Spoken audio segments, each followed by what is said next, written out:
Assalamualaikum warahmatullahi wabarakatuh. Hello everyone, my name is Amalia Patiha with the last name 73 and from group 4. Today I will be discussing the topic about the nature and definition of Islam, or in bahasa is hakikat dan pengertian Islam. So this material will explore the core teachings of Islam and how they guide human life in various aspects, from spiritual and moral dimension to social interaction. So let's begin by saying basmalah. Bismillahirrahmanirrahim. So, hakikat adalah inti dari ajaran Islam yang mencakup keyakinan dan juga praktik yang ditunjukkan untuk membimbing kehidupan manusia secara menyeluruh. Ini meliputi hubungan manusia dengan Tuhan, sesama manusia, dan juga alam. Lalu, hakikat Islam ini terbagi menjadi terlihat dalam 3 aspek, yaitu ada ibadah, muamalah, dan juga akhlak. Ibadah ini adalah ketaatan kepada Allah melalui ibadah ritual seperti sholat, puasa, zakat, dan sebagainya. Lalu, muamalah ini adalah etika dalam interaksi sosial, ekonomi, politik, berdasarkan prinsip keadilan dan kejujuran. Hal ini menjaga moralitas dan perilaku yang sesuai dengan ajaran Islam, baik itu dalam kehidupan pribadi maupun publik. Lalu terdapat juga pengertian pendidikan Islam. Menurut Yusuf Qaradawi, pendidikan Islam adalah pendidikan manusia seutuhnya, baik itu akalan hatinya, jasmani dan rohaninya, akhlak dan juga keterampilannya. Lalu ada juga rukun Islam dan juga rukun iman. Rukun Islam seperti Anda tahu itu ada syahadat, sholat, zakat, puasa, haji. Dan rukun iman itu ada 6. Iman kepada Allah, iman kepada malaikat, iman kepada kitab-kitab, iman kepada Rasul, hari akhir, dan juga qadar-qadar. Terus apa sih hubungan rukun iman dan rukun Islam ini? Rukun iman memberikan dasar keyakinan yang menjadi landasan spiritual bagi pelaksanaan rukun Islam. Jadi tanpa iman yang kuat, pelaksanaan ibadah bisa kehilangan makna seperti itu. Lalu ada sumber-sumber ajaran Islam, itu ada Al-Quran, hadis, dan juga ijma dan qiyas. Al-Quran itu adalah seperti yang Anda tahu, itu adalah kitab suci umat Islam. Lalu hadis itu adalah perkataan, perbuatan, dan persetujuan Nabi Muhammad yang menjadi sumber ajaran Islam kedua setelah Al-Quran. Lalu ijma dan qiyas itu adalah, ijma itu kesepakatan para ulama dalam menentukan hukum pada suatu masalah yang tidak dijelaskan secara eksplisit dalam Al-Quran dan juga hadis. Sementara qiyas itu metode analogi yang digunakan untuk mengeluarkan hukum baru dengan menyamakan suatu kasus dengan kasus yang sudah ada. Seperti itu. Lalu ada nilai-nilai dasar Islam, yaitu ada tauhid dan juga toleransi. Tauhid itu keesaan Tuhan, di mana kita percaya bahwa hanya ada satu Tuhan di muka bumi ini.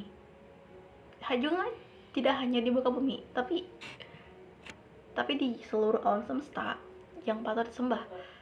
So, tauhid ini terbagi menjadi 3, yaitu tauhid rububiyah salah satunya. Tauhid rububiyah adalah keyakinan bahwa Allah Subhanahu wa taala adalah satu-satunya Rabb, pencipta, pemelihara, dan penguasa alam semesta ini.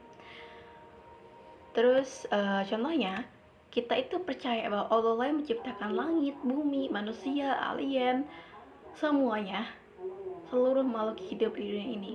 Misalnya ketika kita melihat keindahan alam, dia meyakini bahwa keindahan tersebut hasil ciptaan dan kekuasaan Allah. Seperti itu. Lalu ada tauhid uluhiyah. Tauhid ini keyakinan bahwa hanya Allah yang patut disembah, dan ibadah ini hanya ditunjukkan kepadanya. Ini mencakup semua bentuk pengabdian. Contohnya seperti seorang muslim yang melaksanakan sholat hanya mengarahkan niatnya kepada Allah, bukan kepada setan, manusia, apalagi seperti benda mati, batu, matahari, segala macam. Semua ibadah ini dilandasi oleh keyakinan bahwa hanya Allah yang patut disembah. Lalu ada yang terakhir, tauhid asma wa sifat. Tauhid asma wa sifat itu adalah keyakinan bahwa Allah memiliki nama-nama asma dan sifat-sifat yang sempurna dan tidak ada bandingannya. Seorang muslim Menurut saya, seorang muslim harus mengimani nama-nama dan sifat-sifat Allah sebagaimana yang disebutkan dalam Al-Quran dan juga hadis. Contohnya, saya percaya bahwa Allah itu Al-Rahman, yang maha pengasih, Al-Rahim, maha penyayang, dan maha-maha yang lain seperti maha mendengar, maha pengampun, maha kuat. Seorang muslim juga harus mengimani tauhid asma wa sifat, akan merasa bahwa Allah selalu melihat dan juga mendengar semua yang kita kerjakan, sehingga kita akan berusaha untuk selalu berada di jalan yang benar, seperti itu. Lalu yang terakhir ada toleransi. Islam ini mengajarkan toleransi, yakni sikap menghargai dan juga menghormati perbedaan, baik dalam agama, ras, budaya. Lalu ada tokoh-tokoh filsafat Islam, salah satunya adalah Al-Kindi. Al-Kindi ini filsuf pertama yang dikenal dengan filsuf Arab. Dia mainkan peran penting dalam memperkenalkan filsafat Yunani dalam dunia Islam. Al-Kindi ini menulis tentang berbagai topik seperti matematika, logika, fisika, dan juga kedokteran. Tapi konsep besarnya itu ada dalam menyatukan filsafat dan agama Islam.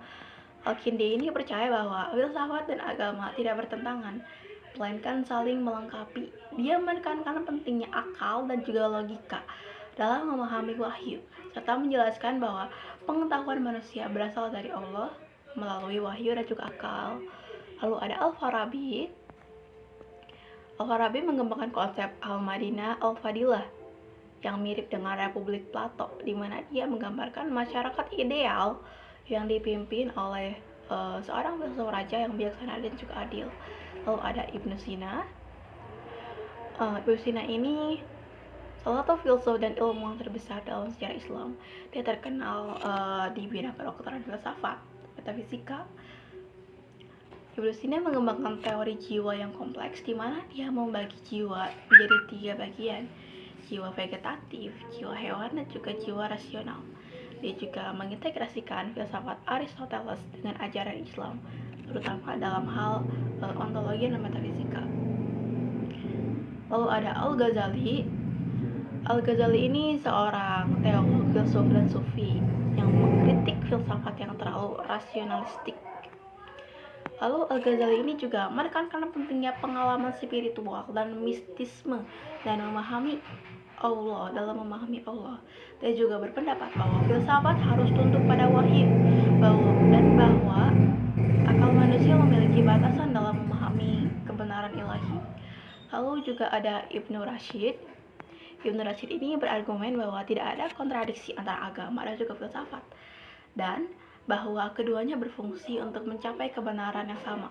Dia juga membela rasionalisme dan menjelaskan bahwa akal adalah alat yang diberikan Allah untuk memahami wahyunya. Jadi filsafat dan juga agama itu tidak bertentangan ya.